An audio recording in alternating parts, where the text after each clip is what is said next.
Hey everyone, my name's Anna, but you can also call me Mozzarella Stokje. I write things and watch things and sometimes think about things. I study these things, and honestly, there's nothing more to know about me. Well, yes, one more thing. I'm queer. Normally I wouldn't share that outright, but since this video is about the way we read homosexuality on screen, I think it's worth knowing where I'm standing when I make my case.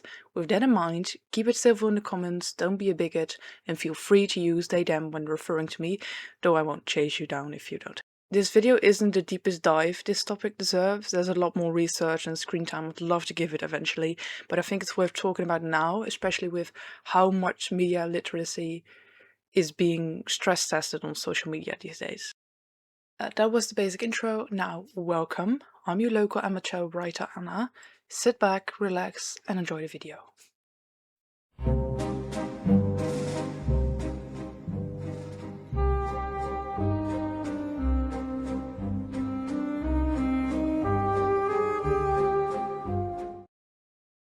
Be honest with you about my feelings. Boring. But you, first of all, I know there's something. That evening when we played chess, for instance, it was obvious. What evening? Oh, sure, no, it's too dangerous for you to take on. Oh, no, well, we're brothers. Hey. And then you do this sordid thing with Marge, fucking her on the boat while we all have to listen, which was excruciating. And you follow your cock around like a... And now you're getting married. No, I'm bewildered. Forgive me. You're lying to Marge, and then you're getting married to her. You're knocking up Sylvana. You're ruining everybody. You want to play the sax. You want to play the drums. Which is it, Dickie? What do you actually play? Who are you? Huh? Some third-class mooch? Who are you? Who are you to say anything to me? Who are you? Did Tom Ripley love Dickie Greenleaf? I've been turning this question over for weeks and I'm no longer sure it has a single answer or that it should. What I am more confident about is this. The envy Tom feels toward Dickie is not simply suppressed homosexuality wearing the mask of admiration. It is something stranger and, in its way, more frightening. Tom does not want Dickie. He wants to be Dickie. And the fact that those two desires can look similar from the outside, that envy and Eros can wear each other's clothes, is exactly what makes Tom such an unsettling case study, and exactly what makes the broader critical habit of reading queerness into male intensity worth interrogating.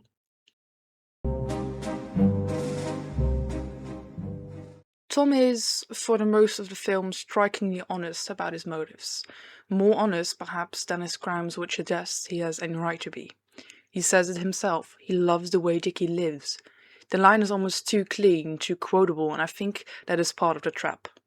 It is easier to hear the way Dickie lives and assume Tom means Dickie himself, his body, his attention, his desire, but I want to take Tom's sentence literally and follow its grammar. He is describing a lifestyle, not a person. The sun, the linen suits, the jazz records, the ease of money that has never had to be earned. Tom does not fall in love with Dickie so much as he falls in love with the conditions of being Dickie, and those conditions are transferable in a way that a person is not. This distinction matters because Tom's affections are not stable enough to be called romantic love in any conventional sense. His warmth shifts depending on who he is standing next to. His personality recalibrates itself to whoever might offer him belonging. We never get privileged access to Tom's interior motives the way we might in a novel with a consistent first-person narration. What we are given instead are his obsessive performative monologues and a trail of opportunism. So when we try to locate the real Tom underneath the performance, we're doing the same thing Tom does to Dickie, projecting a coherent self onto a surface that may not hold one. The film withholds the very interiority that would let us settle the question of whether Tom loves or merely covets, and I suspect that is withholding the point. None of this means Tom is incapable of romantic feeling. It means his envy for Dickie specifically should not be collapsed into desire for Dickie specifically, because what Tom wants from Dickie is not reciprocity, but replacement. He studies Dickie's handwriting, his posture, his record collection, the cadence of his voice with the patience of someone preparing to take over a role, rather than someone hoping to be chosen by his lead. The murder on the boat to San Remo in this light less a crime of passion than a crime of acquisition. Tom has not won Dickie's love, he has stolen Dickie's life, identity and posthumous reputation, ghostwriting a kind of fan fiction between them that he alone gets to live inside. What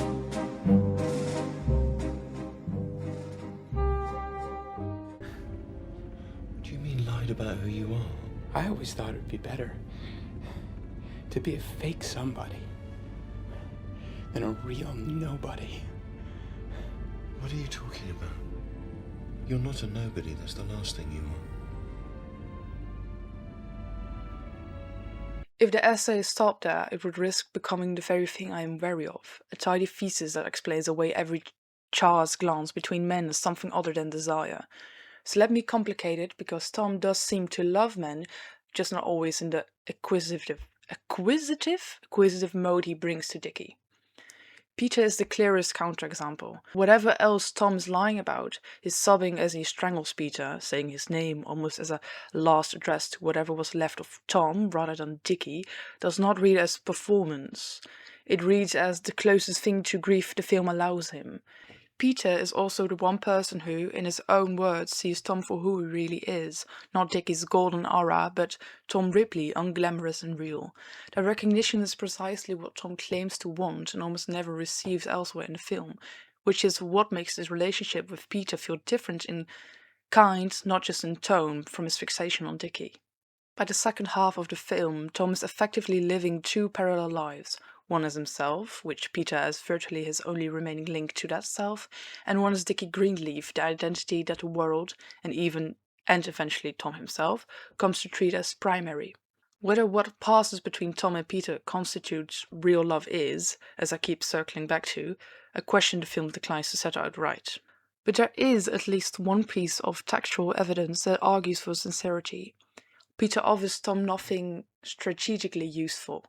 He is not a means to money, status, or alibi in the way nearly every other relationship in the film is instrumentalized. Marge, Meredith, even Dickie himself function partly as resources Tom manages.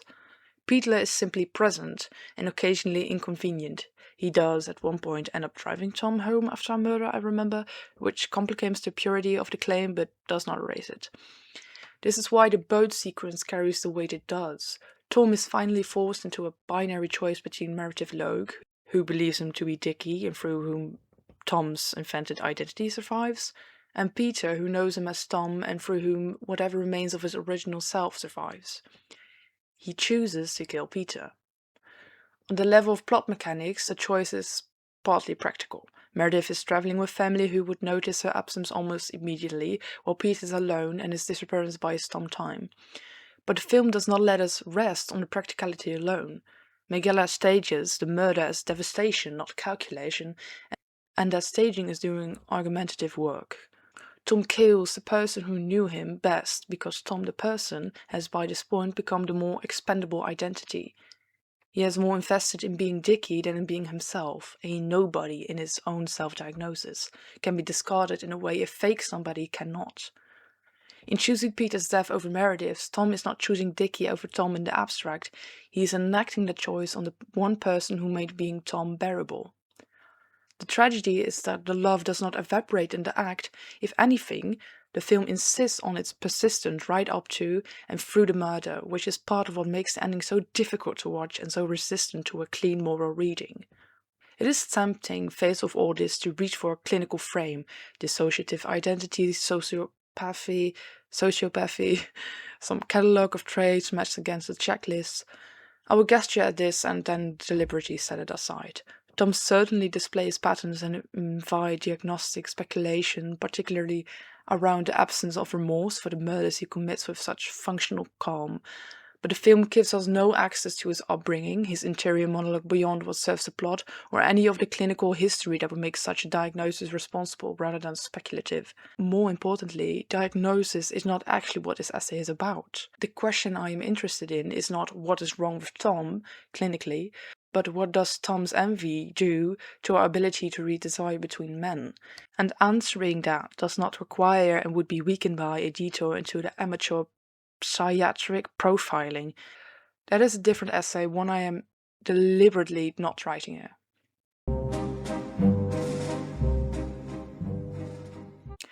This same interpretive tension, envy mistaken for desire, intensity mistaken for eroticism, appears a year later in Claire Denis' Beau Travail. Am I saying that right? Beau Travail? Though the film arrives at it from the opposite direction. Where Ripley is, by Hollywood standards, fairly explicit in its queer subtext, Beau Travail is far more ambiguous, even by the standards of French art cinema. Galoob, the Legionnaire at the center of the film, fixates on Satan, a new recruit with an intensity that many critics have read as repressed homosexual desire, a different register of the male gaze, redirected onto a male object. Denise herself has resisted this reading, stating that she made a film about being a Legionnaire, not about being gay. I want to take a statement seriously without treating it as the final word. A director's state intention can coexist with a film that produces meanings beyond that intention. Viewers are entitled to find a personal or political resonance in Beau Travail that exceeds what Denis consciously built into it. But finding a resonance is different from asserting that the resonance is the film's actual subject, and conflating the two risks overwriting Denis' own account of her work with a more legible, more easily marketed narrative. Just as importantly, Galoob's hostility towards Santin looks structurally a great deal like Tom's hostility towards Dickie. Both men are reacting to a younger, more effortlessly charismatic rival who commands a kind of ease and belonging that the protagonist cannot access on his own terms. Galoob's envy is about rank, command, legitimacy, and his own eroding authority over the unit he leads. Categories that have nothing intrinsically to do with sexual desire, even if cinema's visual grammar, lingering shots, starts physical proximity, the choreographed intimacy of military drill, borrows the same aesthetic vocabulary that queer cinema also uses to signal desire. This is, I think, the crux of the problem. Cinema doesn't have a separate visual language for envy and for eros between men. Intensity reads as desire by default because our cultural shorthand for male intensity is that aggression is romance. That shorthand is not neutral and it is not new. I want to be careful there, because the argument I'm making could be turned to a blunt instrument. If "this is envy, not desire" becomes a universal explanatory key, it becomes available to anyone who wants to scrub queerness out of texts that earned their subtext deliberately, under real constraint.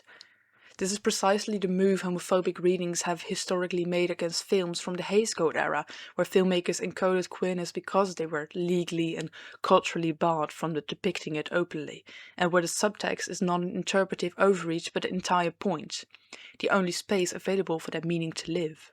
Applying my Tom Galoob framework indiscriminately would hand a tool to exactly the kind of flattening, heteronormalizing reading I'm trying to push back against in the other direction. There's also a second cost, one that sits closer to the bone for me as a queer person. Reading envy-coded intensity between men as inherently predatory, Ripley as the killer who covets, the Legionnaire exiled for abandoning a man he resents in the desert, risks recoding queer desire itself as something dangerous, something that must end in violence or banishment for the narrative to resolve. Both films end with the envious men punished or isolated. Ripley trapped inside a lie that has consumed his last real attachment, Galoob discharged his career and command destroyed. If you read both men's central drive as quasi-romantic, even unconsciously so, we are uncomfortably close to suggesting that male desire for other men curls naturally into possession, betrayal, or violence, a framing with a long and ugly history of its own, in which queerness is treated as inherently destabilizing or threatening to the social orders it touches. So the two risks sit on the either side of the same line, and I don't think there's a way to fully resolve the tension between them. I'm not sure an essay like this one is supposed to. Reading every child's male relationship as romantic erases real subtext where it was intentionally built. Reading every child's male relationship as merely envious risks pathologizing queerness by association whenever it does appear. Tom and Galoob happen to be cases where I leant closer to envy as primary motive, but a judgment is mine, made on the specifics of these two films, not a rule I'd want to export it wholesale. This same instability, The gap between what a text encodes and what an audience needs it to mean shows up again in a lower stakes but structurally similar form in contemporary shipping culture. Fans have long paired male characters whose canonical relationship is platonic. Will Graham and Hannibal Lecter in Hannibal, where the show's writers have openly leaned into a romantic charge of the pairing in a way that blurs the line between fan reading and authorial intent. Or Soren and Corvus in The Dragon Prince. A friendship that many viewers and the creators alike have framed as a portrait of a healthy, demonstrative male intimacy without romantic content. I think this is the same instability I've been tracing through Ripley and Galoob, just relocated to fandom rather than directorial intent. A close, intense bond between men gets read as romantic because that is the available cultural template for male intensity that isn't violence. Sometimes that reading is something the text itself invites or even ratifies, as with Hannibal. Sometimes it overrides a friendship that was specifically written to model an alternative to the very repression this essay has been examining. The idea is still startlingly necessary in much of Western media that men can be physically and emotionally close without the closeness being read as latent desire. There's a real irony here, a culture that struggles to depict platonic male intimacy without suspicion. Consider how ordinary it is for men to hold hands platonically in parts of South Asia, and how illegible that gesture becomes when transplanted into a Western frame, is the same culture whose fan communities sometimes insist on romanticizing platonic male bonds anyway, just in the opposite direction. I don't think there's a universal rule to extract from this, and I'm suspicious of the essays that pretend there is. Audiences are allowed to see themselves in characters to find resonance the creators didn't consciously place there. That's not a violation of anything. The line gets crossed, I think, when that resonance is asserted back onto the text as its true hidden meaning, pressuring the canon to conform to the fan reading rather than letting the two coexist. That pressure runs in both directions. It's there when fandoms demand a platonic friendship be retconned into a romance, and it's there just as much when audiences or critics insist that the subtext, deliberately written to a queer text under historical constraint, was never really there. Both moves take the interpretive freedom that should belong to the viewer and use it to override the choices of the writer.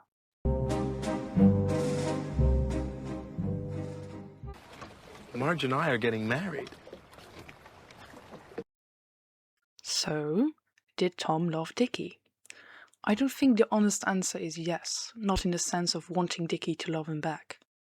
I think Tom wanted to absorb Dickie, his ease, his belonging, his unearned grace, and a wanting has the shape of desire without being reducible to it. The love I do believe in, watching this film, is the one narrative seems almost embarrassed by. Tom's love for Peter, the one person who related to him rather than to the role he was performing, and whom he destroyed anyway, in tears, to protect a self that was no longer his own. That contradiction, loving someone and killing them in the same scene for the sake of stolen identity, is, I think, the real subject of the talented Mr. Ripley. Not whether Tom is gay, or whether Galoob is gay, or whether envy and desire can be cleanly separated in the bodies of men on screen. The subject is what we as viewers do with that ambiguity, whether we let it stay unresolved, the way I suspect both Minghella and Denis intended, or whether we resolve it for them, in whichever direction our own cultural moment finds easiest to tell.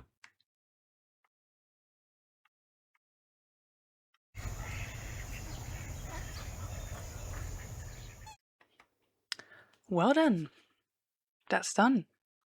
With this out of my head, I can finally relax. If you made it this far, thank you so much for watching, and I hope to see you in my next essay. If you have an opinion, a question, or video idea, leave a comment. I'll respond as quickly as I can, and I'm curious to hear what you think about the topics discussed in this video, so please let me know. Oh, and I hate when professional essayists do this, but I'm doing it anyway. Follow me on Instagram if you like, if you have the time, and if you want to, of course. With all that said, have a great rest of your day and see you next time. Goodbye.